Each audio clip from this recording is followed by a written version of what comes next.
Assalamualaikum warahmatullahi wabarakatuh. Kembali lagi di mata kuliah Statistika Dasar. Pada bab 4 kali ini kita akan membahas tentang uji perbandingan atau komparatif.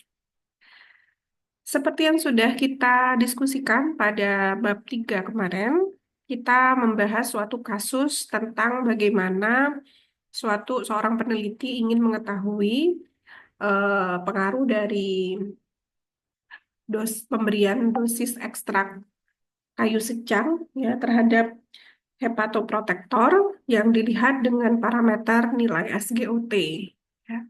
Kalau di bab 3 kemarin kita sampai kepada uji normalitas, bahwasanya setelah dilakukan uji Shapiro-Wilk didapatkan data-data yang sudah terkumpul ini berdistribusi normal, sehingga kita bisa melakukan analisis statistik untuk rumusan masalah yang sudah ditetapkan ya.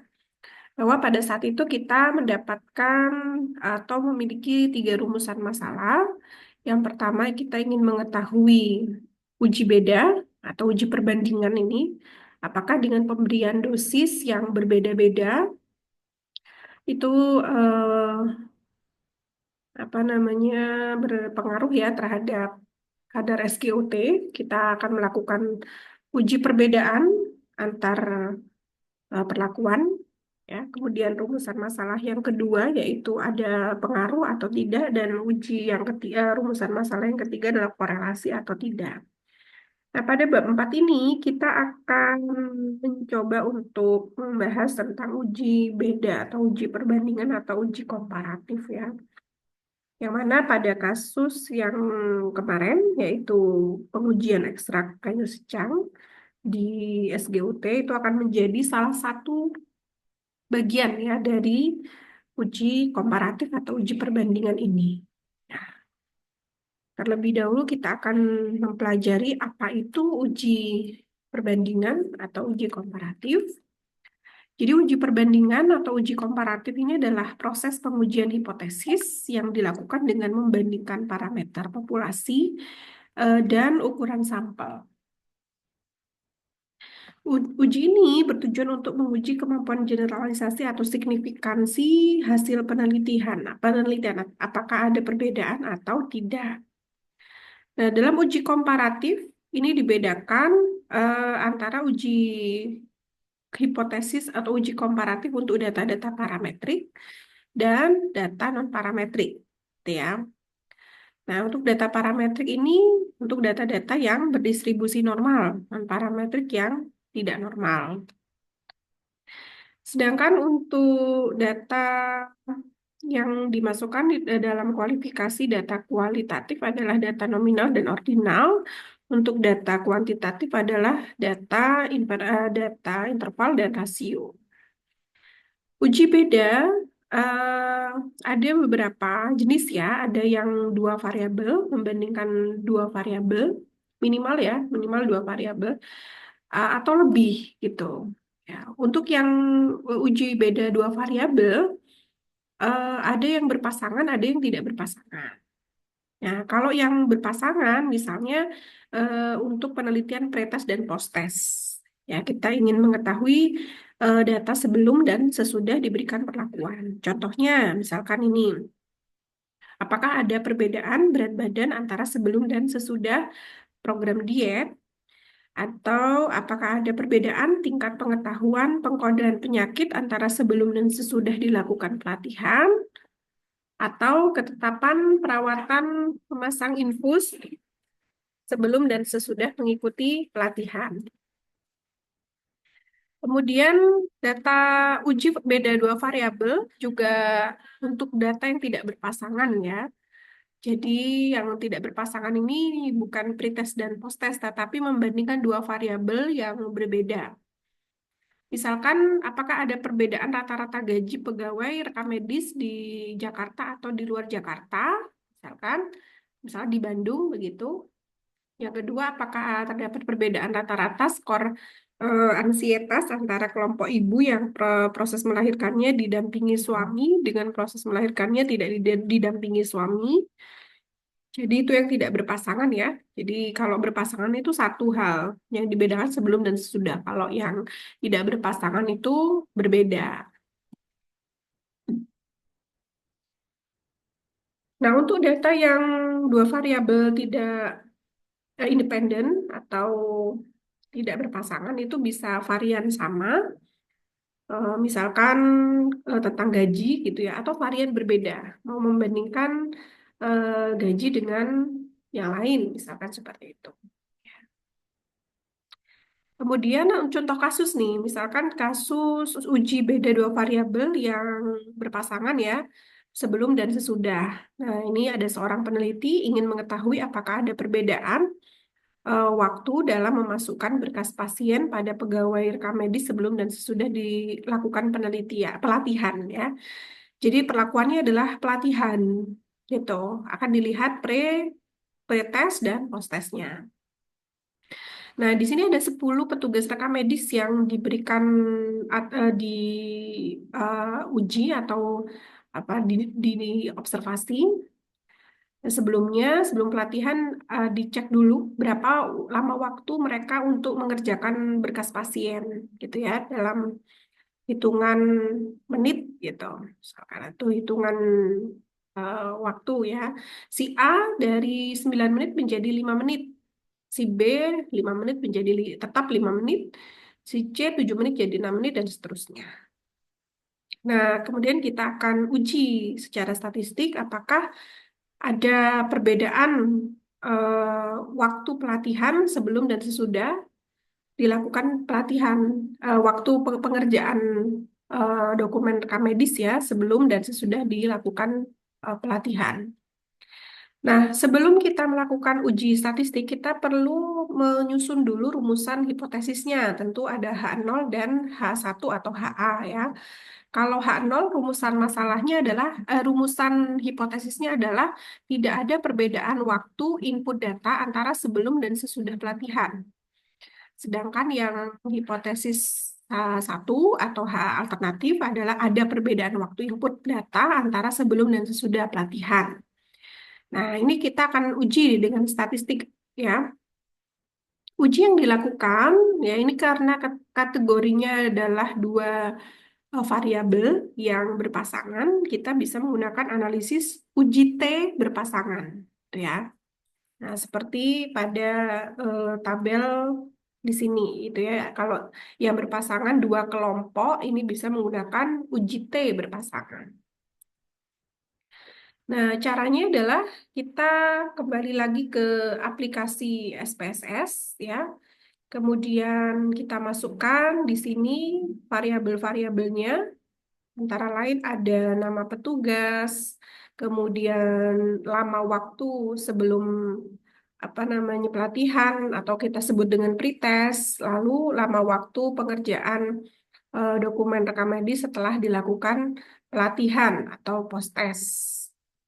Kemudian kita juga bisa mengatur value di sini, pelabelan dari nama-nama petugas yang dimasukkan ya. 10 nama tersebut diangkakan, misalkan nama A, Amin begitu ya. Kita label dengan angka 1. Kemudian nama yang kedua, petugas yang kedua, Benny misalnya, ini kita anggap kita labelkan dengan angka 2 dan seterusnya sampai angka 10. Setelah itu, kita lakukan uji beda berpasangan ya dengan cara klik analyze, kemudian kita ambil compare min, kemudian pair sampel t-test atau sampel t-test uji T berpasangan, pair itu berpasangan. Ya. Kemudian selanjutnya akan muncul ya halaman. Ya, di sini ini adalah datanya ya. Ini ada petugasnya ada petugas 1 sampai 10. Kemudian ini adalah lamanya waktu mengerjakan dokumen sebelum dilakukan pelatihan atau pretest dan setelah dilakukan pelatihan. Selanjutnya kita lakukan uji T tadi ya. Nah, ini akan muncul tadi setelah di analyze, compare mean, per sampel t-test, kemudian akan muncul halaman lanjutan seperti ini.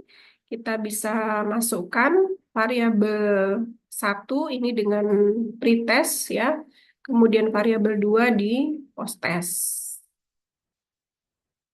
Setelah itu kita klik OK, kemudian muncul hasil seperti ini. Berikut ini ya, ada tabel per sampel statistik dan per sampel correlation dan per sampel t-testnya. Nah, yang kita lihat untuk menyimpulkan ada tidaknya perbedaan sebelum dan sesudah di dua variabel yang berpasangan tadi, kita melihat di nilai T-nya ya. Apabila T hitung lebih besar dari T tabel, maka dapat disimpulkan ada perbedaan yang signifikan ya. Begitu juga dengan nilai P-nya, kalau P-nya kurang dari 0,05, ini ada beda. Nah, dari hasil statistik, kita akan mendapatkan nilai T hitung nih. Ya, yang kita kotak warna merah ini ada 4,323. Kemudian nilai signifikansinya P-nya adalah 0,002 ya. Ini kurang dari 0,05. Kalau dilihat dari nilai P, signifikansi ini sudah ada beda. Sekarang kita akan cek untuk nilai T-nya. Maka T hitung lebih besar dari T tabel. Untuk T hitung kita sudah dapatkan, sedangkan untuk T tabel itu kita bisa mendapatkannya dari kita bisa mendownload di tabel T ya, di tabel T seperti ini ya. Kita bisa dapatkan PDF, ada daftar nilai signifikan nilai T hitung T tabel ya. Nah, untuk mendapatkan T-tabel, kita harus menentukan DF-nya dulu. Ya, tadi DF itu di hasil analisis statistik didapatkan angka 9 gitu ya. Berarti nanti kita lihat di 0,05, kita tarik ke bawah, kemudian di deret yang DF-nya 9, kita akan dapatkan angka 1,8 sekian. Itu untuk T-tabelnya. Nah, lalu kita perbandingkan dengan T hitungnya tadi, kembali ke hasil statistiknya, T hitungnya 4,3, T tabelnya 1,83, berarti T hitung lebih besar daripada T tabel, sehingga kesimpulannya ada perbedaan yang signifikan antara sebelum dan sesudah pelatihan pada keterampilan petugas rekam medis. Yang awalnya mengerjakan mungkin lebih lama, sebelum dilakukan pelatihan, setelah dilakukan penelitian, eh, mengerjakannya lebih cepat gitu ya waktunya. Seperti itu untuk uji beda yang dua variabel ya. Nah, untuk uji beda yang dua variabel tetapi tidak berpasangan, bukan pre dan post, ini juga bisa kita lakukan dengan statistik, sama dengan compare mean tadi, tapi ambil yang independent t-test, bukan yang pair ya, karena independent ini tidak berpasangan. Tuh. Hasilnya juga menganalisisnya sama, dilihat dari nilai T hitung dan juga nilai signifikansi P-nya. Kalau tadi kita belajar tentang uji beda dua variabel, sekarang kita akan belajar uji beda lebih dari dua variabel.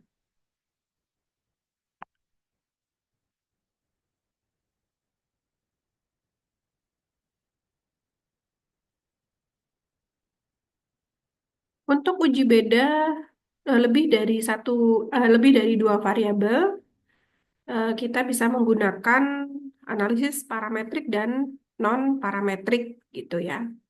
Nah, untuk one sample t-test, ini ada beberapa jenis ya. Ada one sample t-test, ada uji beda ANOVA. Nah, untuk yang one sample t-test, ini ini yang dua variabel ya, mohon maaf. Yang berikutnya baru yang lebih dari dua variabel. Untuk yang dua variabel, ada satu lagi selain independent t-test dan independent t-test, kita ada sampel t-test. Contohnya misalkan kita ingin mengetahui perbedaan kadar eh, kadar Hb mahasiswa UM setelah diberi FE dengan dosis dan lama pemberian yang sama.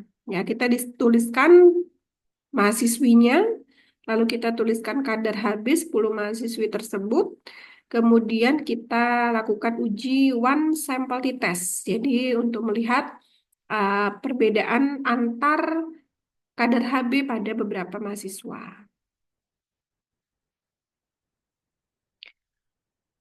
Hasilnya juga sama, yang dicek adalah T hitung dan nilai signifikansi. Kemudian berikutnya adalah uji beda dua variabel, lebih dari dua variabel gitu ya. Kalau uji beda lebih dari dua variabel untuk data parametrik ini menggunakan one way ANOVA.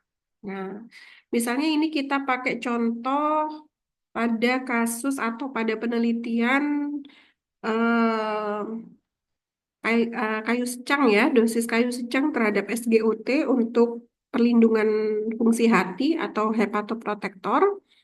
Mungkin masih ingat di bab 3 ada data seperti ini, ada perlakuan 100 hingga 500 miligram per kilogram berat badan, kemudian dengan 4 ulangan. Lalu kita bisa cari rata-ratanya ya, meannya dan juga standar deviasinya.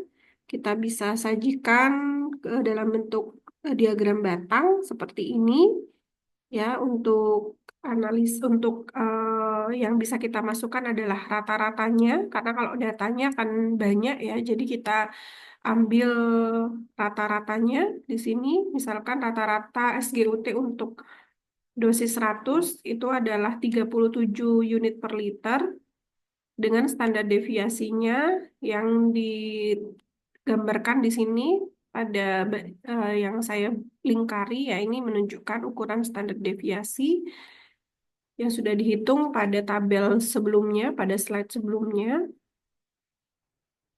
Setelah itu, setelah penyajian data, kita bisa lakukan analisis eh, bagaimana uji bedanya, yaitu dengan ANOVA. Ya, lebih dari dua variabel kita bisa menggunakan ANOVA untuk data parametrik atau yang distribusinya normal. Hipotesisnya ada dua, tidak ada tidak ada perbedaan. Ya, yang satu tidak ada, yang satu ada perbedaan. Ini bukan pengaruh ya, tapi perbedaan.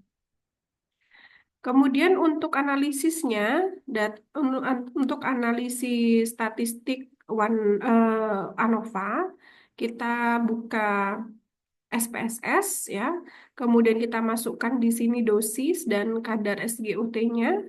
Setelah itu kita ambil analyze, kita klik compare mean dan one way ANOVA seperti ini.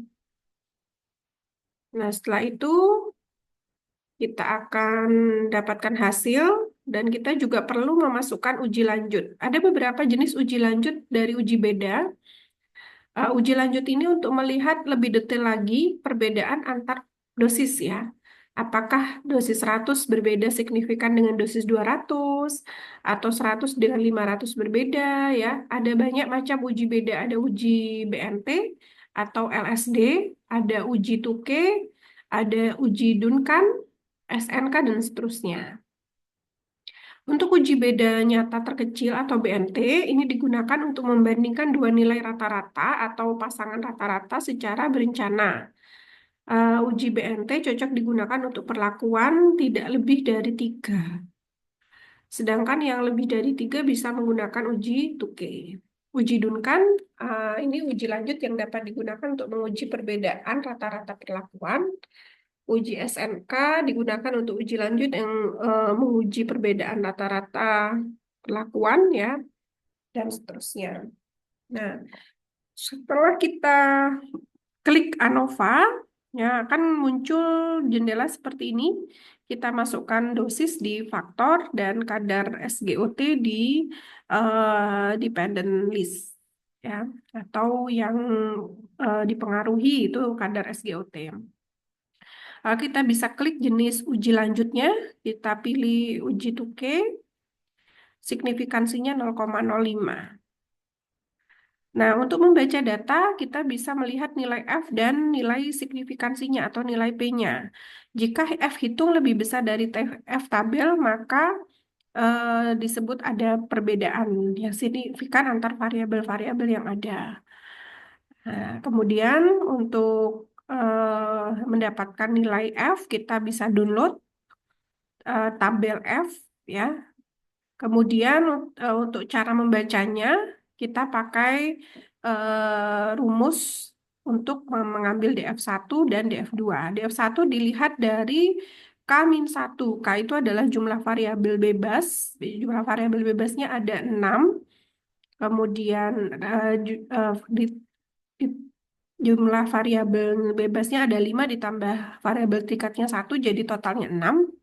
Kemudian dikurangi 1 menjadi 5.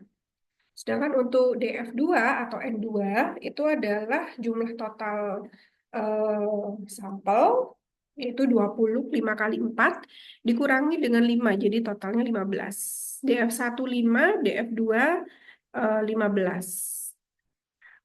Kemudian kita lihat berapakah nilai F tabelnya.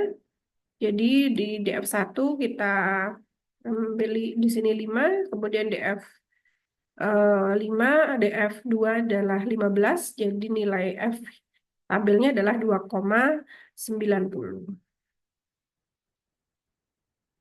Lalu kita bandingkan kembali F hitung dan F tabel, di mana F hitungnya adalah 363, sedangkan F tabelnya adalah 2,9, sehingga F hitung lebih besar dari F tabel. Maka kesimpulannya adalah ada perbedaan yang signifikan, gitu ya. Nah, ini seharusnya H0-nya ditolak ya, betul. H0-nya ditolak berarti ada perbedaan. Kemudian untuk uji lanjut, ya, di sini akan melihat secara detail bagaimana perbedaan antar setiap dosis. Nah, di sini diketahui bahwa dosis 400 dan 500 ini berbeda dengan dosis sebelumnya, 100, 200, dan 300. Kemudian dengan subset yang terpisah dengan nilai SGOT yang paling bagus, yaitu di dosis 500 mg per kilogram berat badan. Baik, demikian tadi untuk uji komparatif atau uji perbandingan. Ternyata ada beberapa jenis uji beda, ya, tergantung dari distribusi datanya dulu ya, normal atau tidak, ya. Kemudian ada berapa variabelnya, apakah 2 variabel atau lebih. Kemudian kalau variabelnya sudah diketahui berpasangan atau tidak, gitu ya. Nah, baru kita bisa menetapkan jenis uji statistiknya untuk uji beda atau uji perbandingan ini. Baik, demikian tadi untuk materi uji perbandingan atau komparatif. Kita akan lanjutkan dengan uji-uji statistik lainnya pada pertemuan berikutnya. Wassalamualaikum warahmatullahi wabarakatuh.